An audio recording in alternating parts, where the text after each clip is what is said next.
para la portada.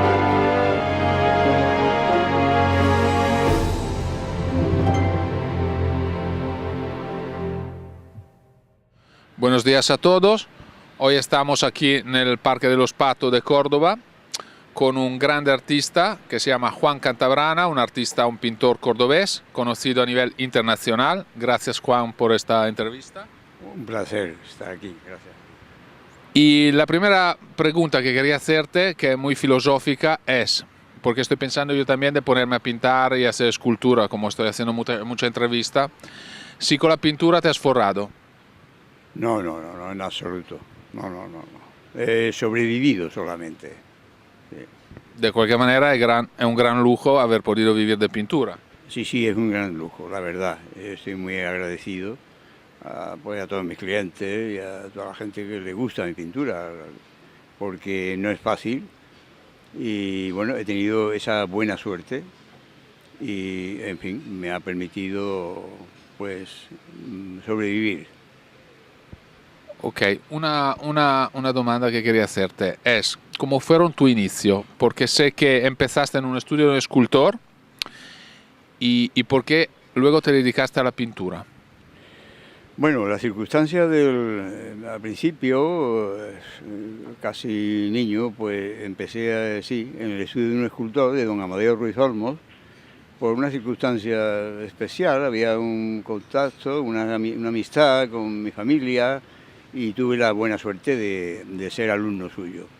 Y fueron pues mis primeros pasos en encajar, en aprender a dibujar, a medir del natural, y todo esto en su estudio, en el estudio de don Amadeo, que estaba entonces en la calle Sánchez de Feria de Córdoba, cerca de la Escuela de Arte y Oficio, precisamente, muy cerca.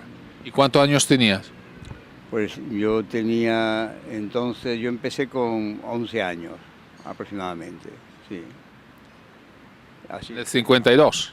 Sí, en el 52, exacto, sí. Así hemos dicho tu edad, que no pasa nada. No pasa nada, en absoluto. El 7 del 41. ¿Qué novedad o característica introducía aquel grupo del que hiciste parte, que se llamaba Nueva Figuración Española? Bueno, la Nueva Figuración Española es conceptualmente muy importante a nivel mundial. No la española, la Nueva Figuración en general, me refiero.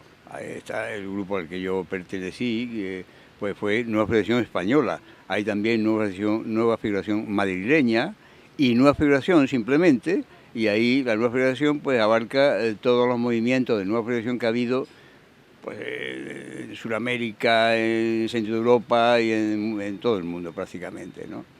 Y esto pues, el concepto, la idea era romper con los cánones clásicos de pintura y sin perder ese cordón de plata que conecta con la figuración, es decir, con lo inteligible, pues hacer una nueva manera, bien transformando las formas o transformando la elección del colorido, del espectro de colores, hacer unas combinaciones nuevas que no se habían hecho anteriormente.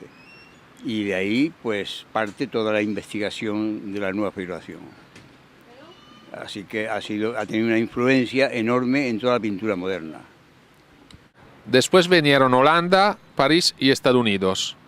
¿Un artista necesita ver el mundo para ser artista o puede estar también en Córdoba y nacer y crecer en Córdoba?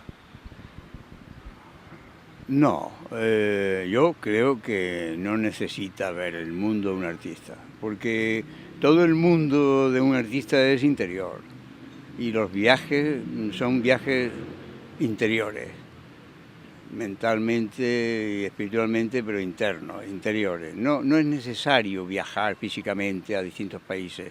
Ha habido casos de muchos artistas que prácticamente no han salido de su pueblo o de su casa pequeño, de sitios de entornos pequeños, toda su vida. Y la obra ha sido grandiosa y universal, ¿no? Así es que yo creo que no.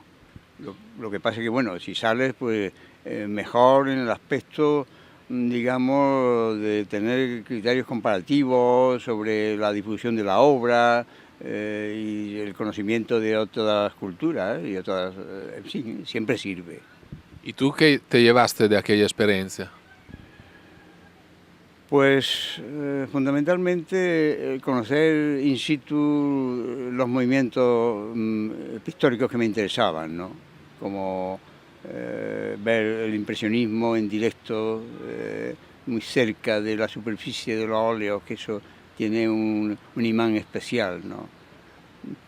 Eso es importantísimo, es muy interesante. Y sobre todo, pues todo el inicio del postimpresionismo que se desarrollaba ahí en esa zona entre España y Francia y norte de Italia, y esa zona de ahí y toda la costa azul. Eso, ahí ha habido un movimiento postimpresionista importantísimo a nivel universal, ¿no? Eso pues fundamentalmente, vamos, es la época de todo el principio del siglo XX. ¿Y en aquellos tiempos se fumaba mucha hierbita esta de la felicidad? No mucha, la verdad es que no mucha, no. Contenido, digamos. No, era entonces algo minoritario. Había que poder hacerlo y poder acceder a eso. No estaba universalizado aquello. Era más vinito y cosas así. Sí, más cuestión de alcohol y tabaco, sí. ¿En París frecuentabas solo pintores o también músicos? Bueno, pintores, fundamentalmente pintores, porque aunque a mí la música me encanta y siempre he sido un fan de todo tipo de música. Pero bueno, yo recuerdo aquel tiempo, pues te puedo decir que me acuerdo mucho de, por ejemplo, de Claude François, ¿no? Entonces pues estaba muy de moda y era muy interesante. Curiosamente, el verdadero compositor de My Way, ¿no? Y esto lo sabe poca gente. Creen que de Polanca o de Frank Sinatra o tal, el compositor de My Way es Claude François, ¿no? Y la gente de entonces, los que estaban, pues, en fin, no me acuerdo ahora, pero había una playa de ahí de gente interesante, de cantantes. ¿Cuánto has vivido ahí en París? Pues intermitentemente, porque han sido diferentes veces las que he estado, unas veces más tiempo, otras veces algunos meses, y así pues como 7 o 8 veces, que ha sido ir y venir.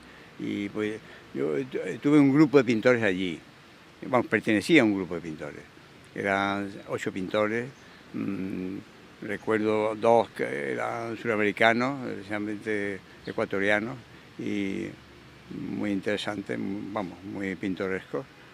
Y bueno, había otros 3 franceses, un italiano, curiosamente, muy amigo. Y bueno, ese grupo, pues, luego en el tiempo pues, se pierde la amistad, porque cada uno lo tira por un sitio y lo que pasa en la vida, ¿no? Lo normal. Pero bueno, fue un tiempo pues, muy intenso, muy ilusionante, porque claro, estaba muy joven y todo era tirarse de cabeza a la vida, ¿no? En ese momento. ¿Cuántos años tenía más o menos?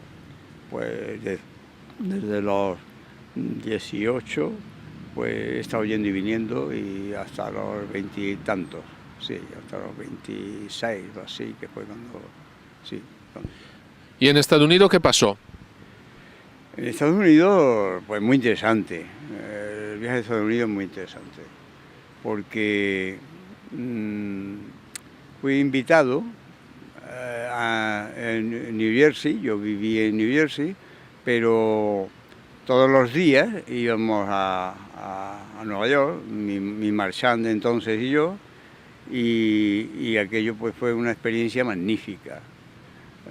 Tuve una buena suerte enorme por casualidad, porque yo me acuerdo que entonces, en ese año, entre el año 1980 y 1981, estaba de presidente Reagan y yo recuerdo que había muchísima gente de todo el mundo, hablando de pintores, ¿no? que llevaban, algunos conocí que llevaban 10 años esperando para hacer una exposición en Nueva York. Y yo tuve la buena suerte de que me acoplaron en una sala, pues por una amistades de mi marchand. Y bueno, fue aquello sobre ruedas, magníficamente, muy rápido. Tuve la exposición individual en la Galería Stanley, y luego pues una en Marisa del Rey, no del Rey, como ha habido mucha confusión en algunas revistas y tal, en Marisa del Rey. Y la colectiva fue interesante también, porque había pintores de diferentes países. Y luego pues la buena suerte de hacer en New Jersey 7 retratos por encargo. Así que eso me hizo estar más tiempo allí. Y bueno, pues muy entrañable, muy agradable todo. Pues es un país muy agradable, es una gente muy hospitalaria. Y pues bueno, pues fue una vivencia magnífica. ¿Y con el inglés cómo te defendía? Mal, muy mal, muy mal, muy mal. O sea, yo soy un negado para los idiomas, ¿no? Le tengo una admiración a cualquier persona que llega. Yo veo futbolistas allá en España en 3 meses están hablando español, una cosa para mí increíble, ¿no?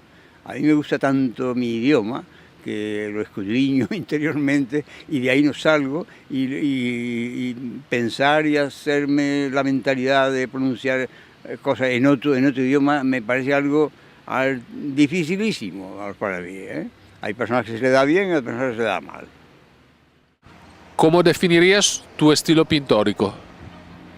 Bueno, mi estilo pictórico es una destilación desde el realismo con el que empecé, y luego el impresionismo, y luego el postimpresionismo. Entramos en la nueva explicación y ahora pues estoy aprendiendo cosas nuevas de la luz y del color y sigo investigando ahí. ¿Cuáles serían las fases que has atravesado? Pues el realismo sería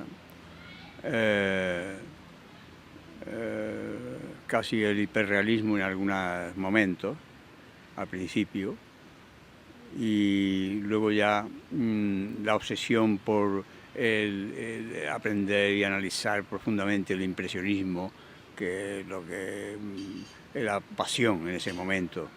Y bueno, hay una época muy impresionista de mi pintura que se le ha llamado la época de Madrid, y eso es impresionismo puro, está en todas las maneras de Edouard Manet, de Claude Monet, de Alfred Sisley, en fin, de todos los impresionistas básicos, ¿no? Sobre todo la obra de Monet, ¿no?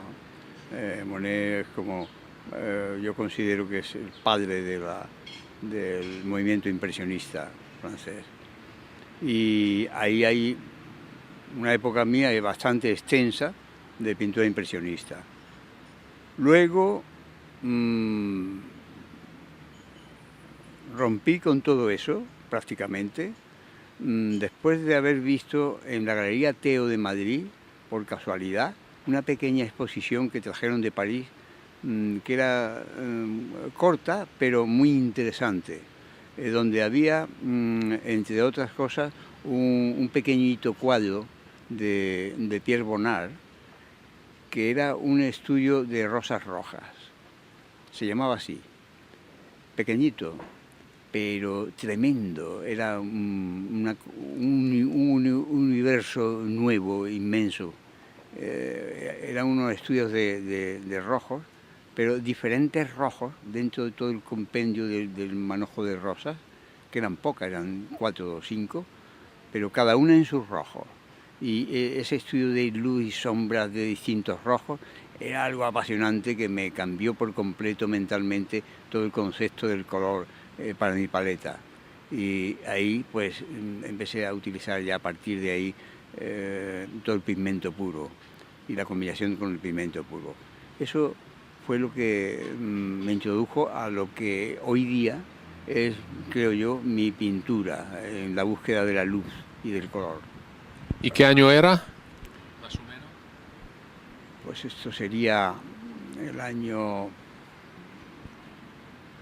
68, 69 del siglo XX. Sé que durante tus clases de pintura aquí en Córdoba has tenido el honor de tener dos alumnas increíbles, Rafaela y Oti. ¿Qué me puedes contar de aquel desastre? ¿Cómo fue? Bueno, dos alumnas magníficas, magníficas como alumnas y como personas, fantásticas. ¿Podemos considerarlas dos brazos robados a la agricultura? Hombre, yo creo que eran y siguen siendo una cosa maravillosa. Única. Únicas, únicas, Dejámosla ahí, única. únicas, únicas. ¿Cuándo sientes que llega la inspiración? Pues la inspiración normalmente suele llegar sin darte cuenta tú, ¿no? Y bueno, el famoso ese pensamiento que hay de que efectivamente la inspiración hay que esperarla con el pincel en la mano, hay que esperarla trabajando, desde luego. Si estás trabajando puede llegar o no, pero si no estás trabajando es muy difícil. Si estás fuera de la acción de pintar, o sea, en la calle o tal, eso, pues no llega, no llega, a mí nunca me ha llegado así. Paco de Lucía decía que el 80% del trabajo del genio es trabajo y el 20% inspiración.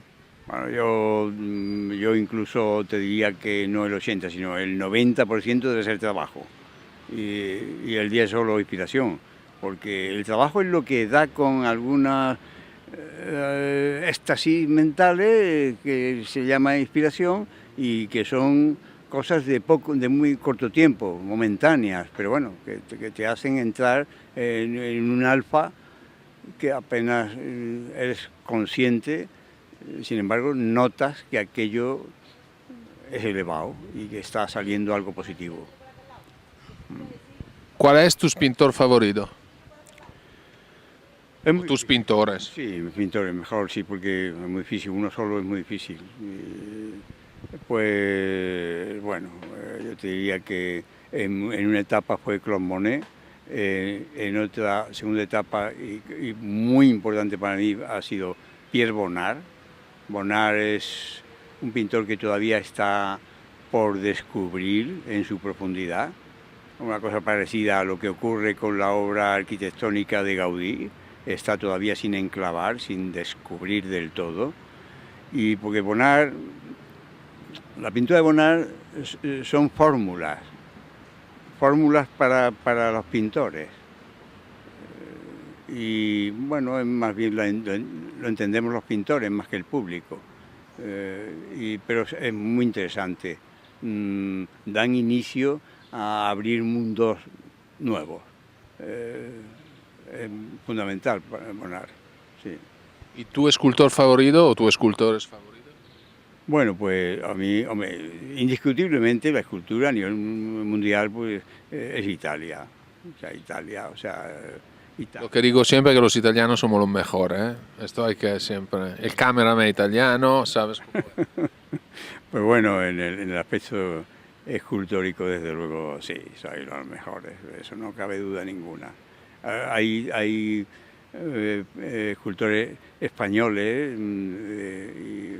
muy interesantes, muy importantes también. Y ¿De Italia quién te gusta? ¿No has dicho un nombre? pues de Italia, mira, yo he estado dividido siempre entre Miguel Ángel y Bernini, ¿no? O sea que, porque claro, la armonía tremenda de Bernini no está en Miguel Ángel y la valentía y la fuerza de Miguel Ángel no está en Bernini, o sea que entre esos dos hay un completo absoluto sobre el mármol, ¿no? Es fantástico, así que no te puedo decir uno sin el otro, creo yo. ¿Y escultores españoles? Bueno, vamos a ver, si hablamos de Córdoba, yo tengo que decir con toda rotundidad que a mí me gusta mucho Eva Riquelme. Y no absolutamente por nada que tenga que ver porque sea tu esposa, para nada, porque a Eva la conozco yo desde que era muy chiquitita, muy pequeñita, y he conocido su talento, su ilusión, su inspiración, y tengo que decirlo, porque, entre otras cosas, porque no es fácil encontrar un escultor que esté en los parámetros del impresionismo en la escultura. Eso no es fácil, no es frecuente. Los escultores suelen ir a una cosa realista, medida, estoica, ¿no? Pero la soltura, esa soltura de la escultura impresionista no es frecuente. Y Eva lo tiene eso, y a mí me encanta, a mí lo que hace es directo, tiene mucha frescura y mucha fuerza. Así que, no tengo que decir, hablando de Córdoba, pues me encanta Eva Riquelme. Y luego, pues ya te digo, pues bueno, lo que hemos hablado de escultura, ahí es muy interesante también, no puedo dejar de mencionar a Rodin, ¿no? En Francia. Rodin es un hito extraordinario, vamos, eso también pues hay que mencionarlo. Y sobre todo, quiero mencionar a su amante, ¿no? A Camille Claudet, ¿no? Camille Claudet, la escultura de Claudet es tan interesante que el mismo Rodin ha chupado mucho de su obra. O sea, hay mucha obra de Rodin que está inspirada en cosas originales de Camille Claudet. Y eso hay que saberlo, hay que decirlo de una forma clara. Así es que, en fin, pero en fin, en conjunto, pues ese es el tema, en mi punto de vista, vamos. Sé que has tenido una fase en tu vida de interpretación bíblica. ¿De dónde te llega esta inspiración? Bueno, sí, las versiones bíblicas han ocupado casi 26 o 27 años de mi vida. Y bueno, la inspiración de las versiones bíblicas llega yo creo que de la curiosidad de interpretar aquella historia, lo que ocurrió en esta pandilla, este grupo de personas, que fue algo tan especial, tan excepcional, que claro, trasciende, es eterno y ha trascendido 2000 años y trascenderá pues todo el tiempo del universo. Importantísimo. Y eso pues me atrajo tanto que quise hacer esas versiones mías. También podría decir que es la interpretación, el análisis de la escritura bíblica es como un viaje interior, ¿no? Un viaje hacia adentro de uno mismo, en su búsqueda de su futuro y de lo que ocurre en la vida y después de la vida. Esto es de un interés enorme. Yo he hecho mis versiones desde un punto absolutamente subjetivo y personal. Y curiosamente no me ha interesado nunca en las versiones bíblicas, las escenas bíblicas, el dolor físico, ni la representación de la sangre, ni todo esto, porque eso lo considero muy terreno. Eso ya lo tenemos en toda la historia del planeta.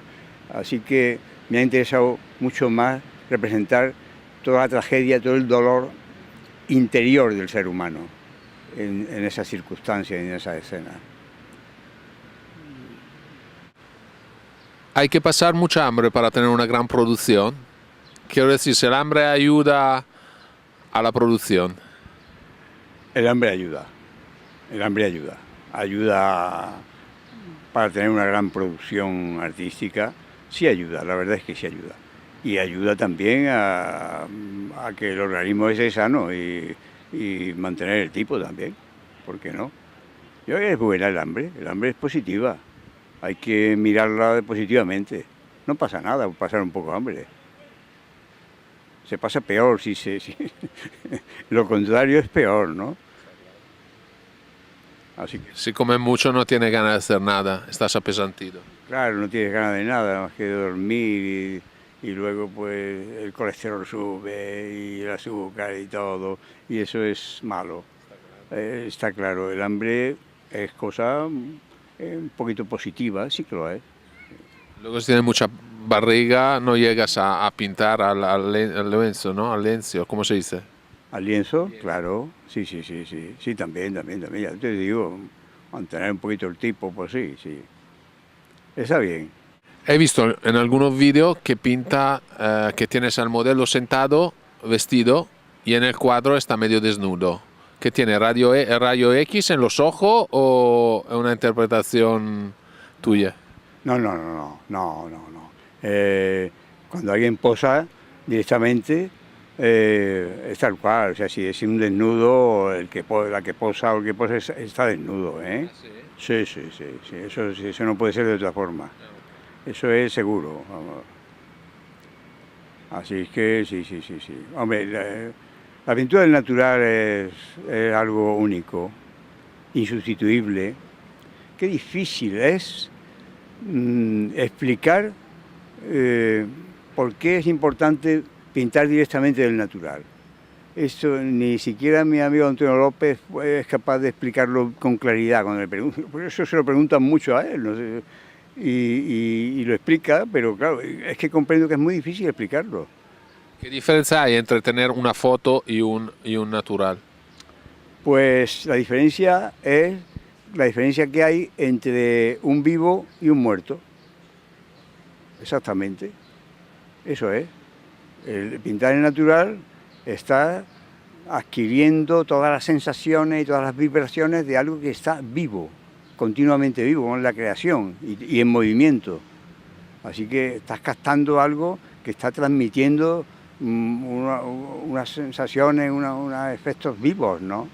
La foto no es nada, la foto es una cosa que es plana, que está muerta, que se acabó aquello y que no hay posibilidades de hacer vibraciones y variaciones, que es lo que te da el natural directo, ¿no? E incluso, pues, lo que el pintor experimenta al pintar del natural es una vibración emocional de su propio espíritu. Y eso, quieras o no, de una forma automática, se va transmitiendo en pequeñas pinceladas sobre el lienzo. Por eso tiene ese misterio de que parece, que la escena está en movimiento, que la escena está viva.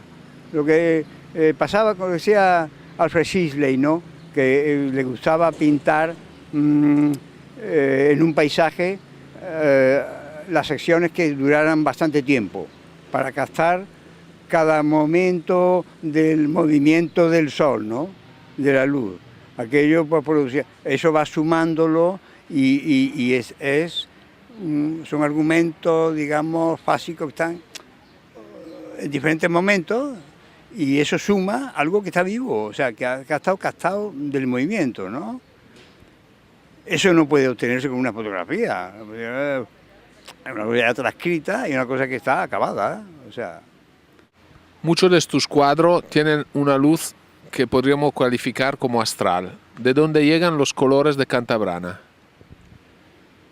Pues de tiempo atrás, de muchos años de análisis, de destilar conceptos en la paleta y buscar la pureza del pigmento y sobre todo la luz, el efecto de la luz, importantísimo. La pintura es luz y esto es lo que yo he intentado siempre y bueno, me satisface que desde fuera la gente puede identificar un cuadro mío por su colorido, ¿no? Bueno, muchas veces se simplifica excesivamente, ¿no?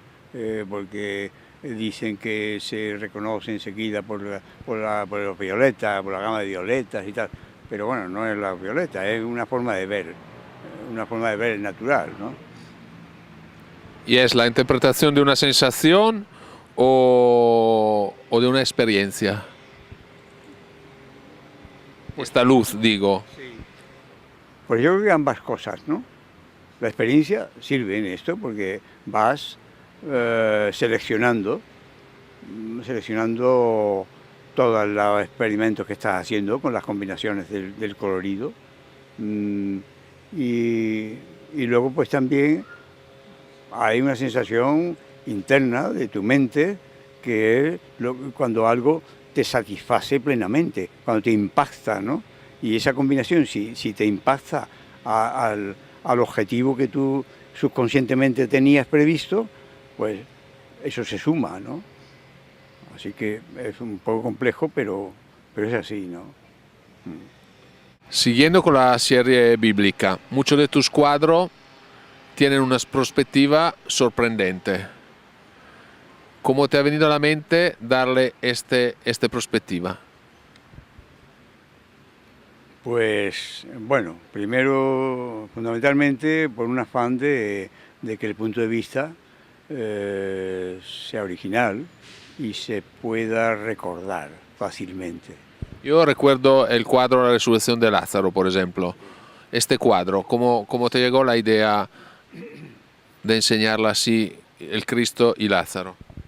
Pues es curioso, porque muchas veces la inspiración de algo viene por cuestiones que no son nada importantes, son triviales, incluso nimias, sin importancia ninguna, pero que pasan por tu vida y por algún momento, por algún motivo, quedan grabadas, ¿no?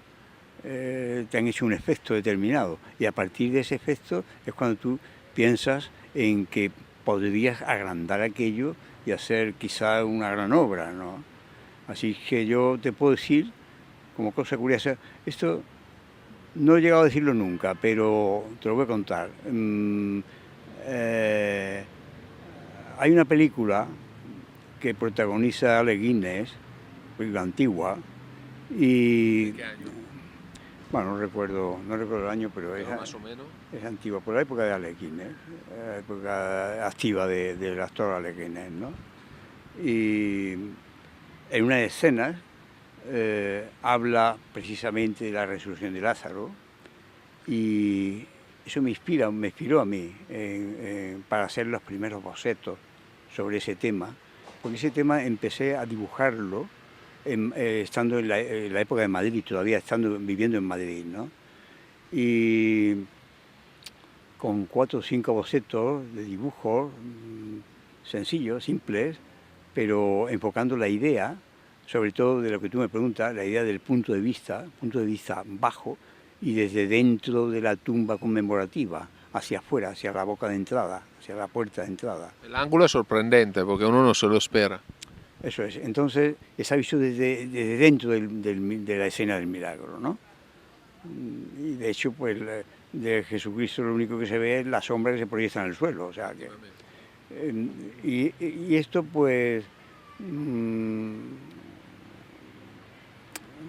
fue precisamente por diferentes cuestiones, sobre todo, ya te digo, escenas de esa película, donde se habla simplemente de la resurrección de Lázaro, no hay más historia, pero aquello para mí empezó a ser tan importante que luego, reestudiando los escritos bíblicos, pues me di cuenta de que esa resurrección es universal y es la más notable, es algo muy importante dentro de los hechos, ¿no? Así que quise hacer aquello, versionar yo aquello. Luego, fíjate, curiosamente, es cuando me enteré que había otras versiones de pintores de la época clásica, de la resurrección de Lázaro, pero que no tienen nada que ver con la mía, ¿no? Porque eran conceptos de otro siglo y es una cosa muy diferente, ¿no? ¿Y dónde está expuesto este cuadro? Pues este cuadro pertenece a un coleccionista privado. Yendo al grano, Juan, ¿son mejores los cuadros hechos en momentos de hambruna o de abundancia? De hambruna, son mejores, sin duda. El hambre tiene que ver con la elevación mental y espiritual. Estoy convencido de eso.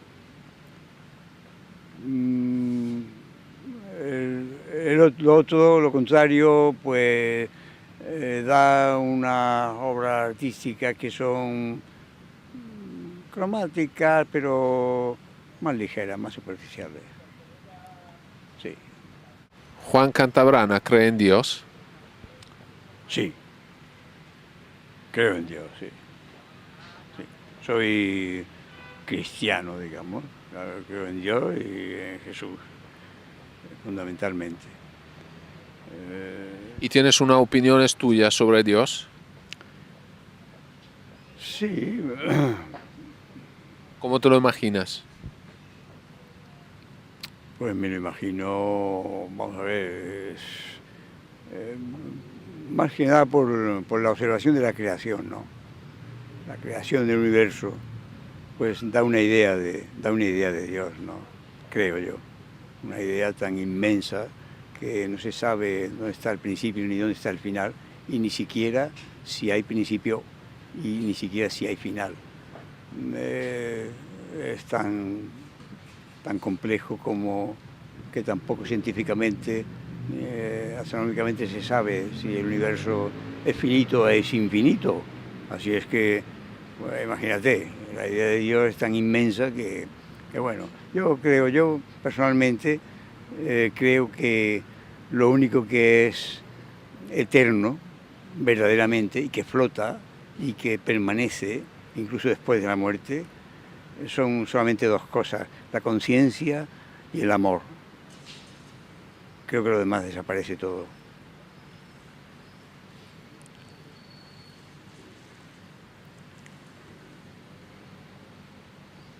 ¿Qué tal la escultura y la pintura aquí en Córdoba? Bueno, muy bien, yo creo que muy bien, en general bien, porque hay buenos pintores y buenos escultores, en general, sí, sí, y siempre lo ha habido, ¿eh? Siempre ha habido escultores buenos y pintores pues también igualmente. Muy variado, muy variopinto, pero bueno, en general bien. En general, interesante. Yo creo que es una de las ciudades que tiene más interés en ese sentido. ¿Crees que hay un arte cordobés o solo artistas? Yo creo que no hay un arte cordobés. Nunca ha habido una escuela de Córdoba en pintura ni en escultura. Así que yo creo que son solo artistas lo que hay en Córdoba. La verdad es que yo lo veo así. ¿Por qué? Pues no sé, eso es muy complejo, muy difícil de saber. No se ha dado una corriente que haya sido seguida por un número determinado de artistas y se haya creado una escuela para llamar un arte cordobés, ¿no? Eso yo creo que aquí no se ha producido nunca. Sé que tienes una hija pintora. ¿Es como los dentistas que os pasáis la profesión de padre en hijo o es de verdad buena? ¿La pasión de padre ahora lo que me vas a decir o es la verdad? Bueno, la pasión de padre no puedo eliminarla, eso está claro.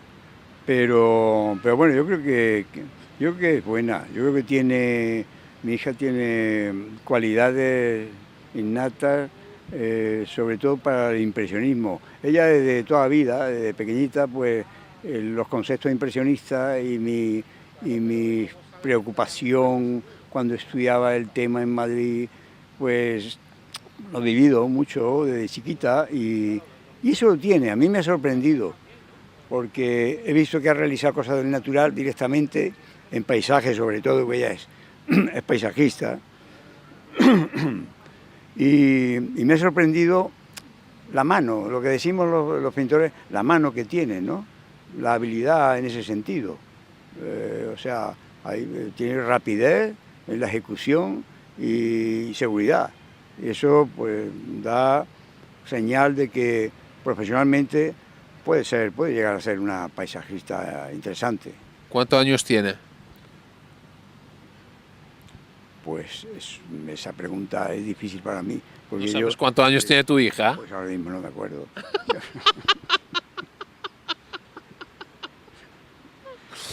Esto no hay que enseñárselo a hijas, si no No, no, ella sabe que yo para cuestiones de los años de no eres fechas, años, onomásticas, historias, Nada soy de- nulo totalmente. ¿Y tú le has dado clase?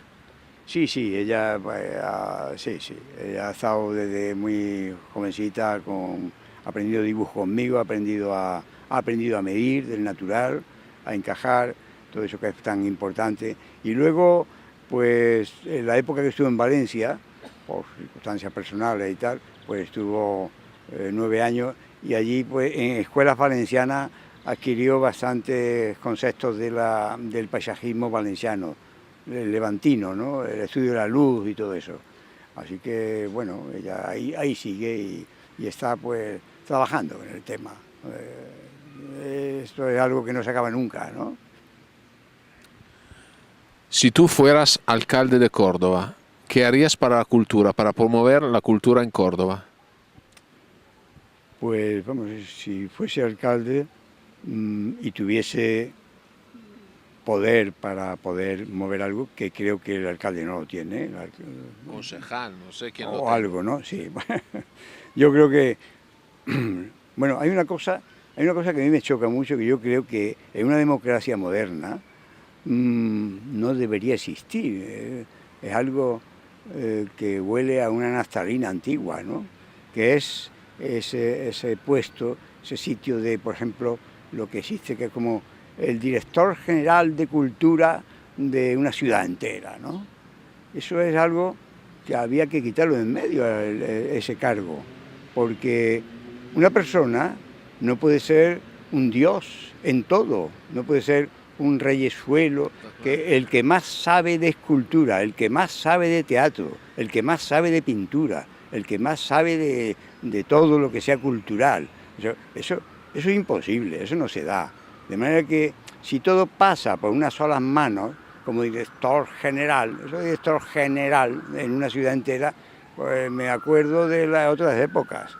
Así que ese cargo yo lo primero que haría sería hacerlo desaparecer.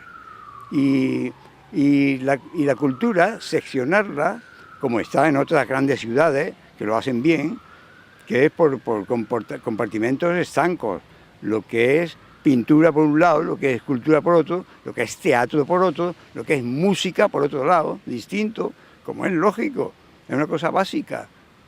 De manera que eso sí que lo cambiaría. ¿Y si se te ocurre alguna idea para promocionar las pinturas, la escultura en Córdoba? Pues yo creo que la idea es aprender, que todavía no se sabe, a difundir y a hacer universal lo propio de Córdoba y los artistas propios de Córdoba. Aprender a darles dimensión universal. Eso que también saben hacer los franceses, por ejemplo. Antes hablábamos de copiar también de las otras ciudades, ¿no? Naturalmente, no hay que inventar nada. Si está funcionando magníficamente en muchas ciudades, lo que hay que hacer es copiarlo. Exactamente igual. No veo otro camino. Si tuviera que quedarte con uno de tus cuadros, ¿cuál sería el que mejor te representa? Pues el que mejor me representa, yo voy a acudir al consenso unánime de los espectadores, ¿no? Para esto, más que a mi criterio personal. Y parece ser que el que mejor me representa es la resurrección de Lázaro, de la serie Visión Bíblica. Y según tú, ¿a ti cuál es el que más te gusta? De lo tuyo, el que no dejaría a nadie, que te lo quedaría para ti. No me digas el autorretrato, ¿eh? No, no, no, no, no, no, no, pero para mí no, ¿eh? Fíjate, yo no me quedaría ninguno para mí. El artista, la afección del artista es que su obra esté fuera de él. ¿Y tú sabes dónde están todos tus cuadros? No todos, porque mucha obra se ha revendido a tercero y a cuartos, y sobre todo la obra que está en Estados Unidos y mucha que está en Madrid también, el seguimiento de eso es muy difícil, es casi imposible. De manera que, bueno, está funcionando por ahí, pero bueno, sé que está muy respetada mi obra y eso me satisface. ¿Qué es esto? ¿Quiere hacerme pagar algo? Esto que me vas a preguntar. Ah, pensaba, tiene una factura del teléfono, he dicho, ahora me hace pagar, quiere cobrarme. Nada, quería decirte esto, Juan Cantabrana tiene algo de que quejarse. Si quieres quejarte de algo, te dejamos 2 minutos de desahogo humano gratuito. ¿Quejarme? Gratis, te dejamos quejarte si quieres. Pero De algo, de lo que tú quieras. ¿Hay algo de que te quejas? ¿Que estás enfadado por algo? No, la verdad es que no. Nada. No. Todo bien. Todo bien. Mi lucha es contra mí mismo en cuanto al trabajo con mi pintura. Esa es sí, soy mi mejor amigo y mi mejor enemigo también, muchas veces. De verdad que no, ¿Eres muy crítico con ti mismo? Muchísimo, sí, muchísimo. Ya te digo, ahora estoy empezando a aprender cosas que no me imaginaba y hay tanto por aprender que no, el problema es que no da tiempo. Harían falta decenas de vidas para poder. No da tiempo a aprender. Te entiendo. Ese es el gran problema. Pero bueno, eso lo que hace es mantenerte en una ilusión viva, ¿no? Una ilusión tan intensa interior que es lo que te hace vivir, ¿no? O sea, lo que está vivo es el movimiento. A mí me preguntan algunas veces el tema de, por ejemplo, yo a ti, de los premios, ¿no? Los premios que te han premiado, un primer premio de pintura, o una tal, o un homenaje, o una concesión de tal cosa, una medalla y tal. A mí eso me ha parecido siempre como un final. Y los finales, pues, son tristes. Es algo muerto, ¿no? O sea, que, ¿cómo te diría yo? Todo lo que tiene una loa, una pompa, ¿no? Pues las pompas para mí son todas fúnebres. O sea, que mientras que se está realizando la obra, o sea, ese movimiento, ese tiempo de ejecución es lo que está vivo, es lo que realmente vive el artista de una forma intensa. Luego cuando se acaba ya no, se ha acabado y da igual, te pongan una medalla o no te pongan nada, eso ya es algo muerto. ¿Tener una novia pintora facilita? Facilita a la novia, ¿no? Más, creo. No te las esperaba esta pregunta, ¿eh? Pero vamos, sí, hombre, es interesante, ¿cómo no? Claro que sí. ¿Crees que hay diferencia entre una mujer o un hombre en el arte, como artista, o vale en la persona? No, diferencia, no hay absolutamente ninguna diferencia. Eso es una cosa súper sabida, vamos. Hay mujeres con un talento inmenso, igual que hombres, o sea, hay de todo, pero veamos que no, en absoluto. Hay un error en eso enorme, es una cosa tan nochada, una cosa tan antigua ya, que no sé cómo no se tiene ese concepto suficientemente claro. Es increíble. El ser humano es igual, sea hembra o sea varón, exactamente igual. Y hay la mente de la mujer y la sensibilidad es la misma que la del hombre. Una mujer no es como se cree, como dicen algunos y tal, es más sensible o más no sé qué, ¿no? Eso es absurdo, totalmente. Hay hombres muy sensibles y mujeres menos sensibles, y al revés, o sea que no tiene nada que ver una cosa con otra. El talento es uno, el del ser humano. Y eso es así, la historia está plagada de mujeres inteligentísimas y grandísimas figuras en las artes y en todo tipo de actividad humana. Yo soy un admirador absoluto, vamos, del talento de la mujer. Bueno, no hay más que ver actualmente el índice de universitarias y universitarios, vamos. O sea, es una paliza tremenda la que le da la mujer al hombre, vamos. O sea que el talento de la mujer es tan grandioso como el del hombre, como poco. ¿Crees que en la pintura vale todo? No. En la pintura no vale todo, ni en ninguna cuestión de la vida vale todo. Parece que puede valer todo, pero en realidad, en esencia, pues el arte no vale todo. Vale lo que es arte, y lo que no es arte, pues no vale, aunque esté enclavado dentro del arte. Muchísimas gracias a Juan Cantabrana por esta fantástica entrevista y larga, y muchísimas gracias por la paciencia.